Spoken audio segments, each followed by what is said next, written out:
نحمده ونصلي على رسوله الكريم اما بعد فاعوذ بالله من الشيطان الرجيم بسم الله الرحمن الرحيم ان الله وملائكته يصلون على النبي يا ايها الذين امنوا صلوا عليه وسلموا تسليما اللهم صل على محمد وعلى ال محمد كما صليت على ابراهيم وعلى ال ابراهيم انك حميد مجيد اللهم بارك على محمد وعلى ال محمد كما باركت على ابراهيم وعلى ال ابراهيم انك حميد مجيد۔ السلام علیکم میرے بہن بھائیوں، میرے ویلوگ میں خوش آمدید۔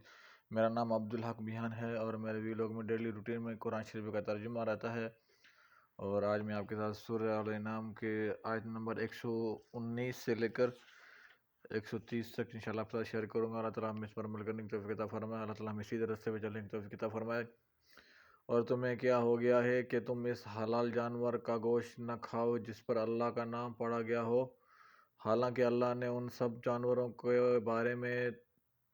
بارے میں تفصیل سے بتا دیا ہے جو اس نے تم پر حرام کیے ہیں، مگر جسے تم کھانے پر مجبور ہو جاؤ تو وہ بھی حلال ہے۔ اور بے شک اکثر لوگ اپنے خواہشات سے بغیر علم کے دوسروں کو بہکاتے ہیں۔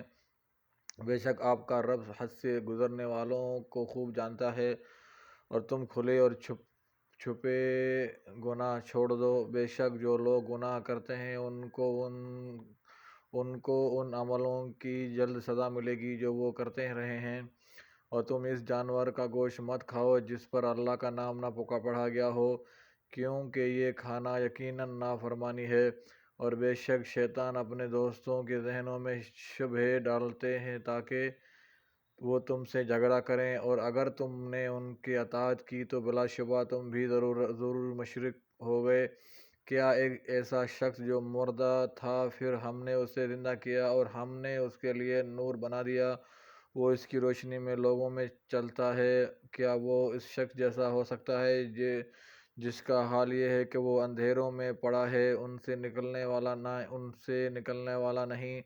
اسی طرح کافروں کے لیے ان کاموں میں کشش رکھی گئی ہے جو وہ کرتے ہیں، اور اسی طرح ہم نے ہر بستی میں اس کے بڑے بڑے مجرموں کو لگا دیا کہ وہ اس بستی میں اپنے مکر و فریب کا جال پھیلائیں، اور وہ اپنے آپ ہی سے مکر و فریب کرتے رہیں اور وہ شعور نہیں رکھتے۔ اور جب ان کے پاس نشانی آتی ہے تو وہ کہتے ہیں ہم ہرگز ایمان نہیں لائیں گے حتیٰ کہ ایسے ہی چیز خود ہمیں دی جائے جیسے رسولوں کو دی گئی۔ اللہ زیادہ بہتر جانتا ہے کہ اپنی رسالت کا کام کس کو سونپے۔ جن لوگوں نے جرم کیے انہیں جلد ہی اللہ کے ہاں ذلت ملے گی، اور اس مکر و فریب کی وجہ سے شدید عذاب ہوگا جو وہ کرتے رہے۔ چنانچہ اللہ جسے ہدایت دینا چاہتا ہے تو اس کا سینہ اسلام کے لیے کھول دیتا ہے، اور جسے گمراہ کرنا چاہتا ہے تو اس کا سینہ بہت تنگ کر دیتا ہے، جیسے وہ آسمان میں چڑھا رہا ہو۔ اسی طرح اللہ ان لوگوں پر بلیدی مسلط کر دیتا ہے جو ایمان نہیں لاتے، اور یہ آپ کے رب کا سیدھا راستہ ہے۔ ہم نے ان لوگوں کے لیے آیات کھول کر بیان کر دی ہیں، اور جو نصیحت حاصل کرتے ہیں انہیں کے لیے ان کے رب کے ہاں سلامتی کا گھر ہے، اور وہ ان کاموں کی وجہ سے ان کا دوست ہے، اور جو کرتے رہے۔ اور جس دن وہ ان سب کو اکٹھا کرے گا تو فرمائے گا اے جنوں کے گروہ، تم نے انسانوں میں سے بہت زیادہ گمراہ کیے تھے، اور انسانوں میں سے ان کے دوست کہیں گے اے ہمارے رب، ہم نے ایک دوسرے سے فائدہ اٹھایا اور ہم اس میعاد کو پہنچے جو تو نے ہمارے لیے مقرر فرمائی تھی۔ اللہ فرمائے گا آگ ہی تمہارا ٹھکانہ ہے، تم اس میں ہمیشہ رہو گے، ہاں اگر اللہ چاہے تو دوسری بات ہے۔ بے شک آپ کا رب بڑا حکمت والا خوب جاننے والا ہے۔ اور اسی طرح ہم بعض ظالموں کو بعض پر ان کاموں کی وجہ سے مسلط کر دیتے ہیں جو وہ کرتے رہے۔ اے جنوں اور انسانوں کے گروہ، کیا تمہارے پاس تمہیں میں سے رسول نہیں آئے تھے؟ وہ تم سے میری آیات بیان کرتے تھے اور تمہیں تمہارے اس آج کے دن کی ملاقات سے ڈراتے تھے۔ تب وہ کہیں گے ہم اپنے آپ پر گواہی دیتے ہیں اور انہیں دنیا کی زندگی نے دھوکے میں ڈال رکھا، اور وہ اپنے آپ پر گواہی دیں گے کہ بے شک وہ کفر کرنے والے تھے۔ صدق اللہ العظیم صدق رسول الکریم۔ اللہ تعالیٰ ہمیں اس پر عمل کرنے کی توفیق عطا فرمائے۔ اس میں آگے نصیحت لکھی، ایسی آندھی اطاعت جس میں مبتلا ہونے کے بعد انسان حق اور دلائل کو نہ دیکھے بلکہ صرف اپنے بڑوں کو اور انہیں کے باتوں کو ہر آخر سمجھے، جو غیر اللہ کی یہی اطاعت شرک ہے۔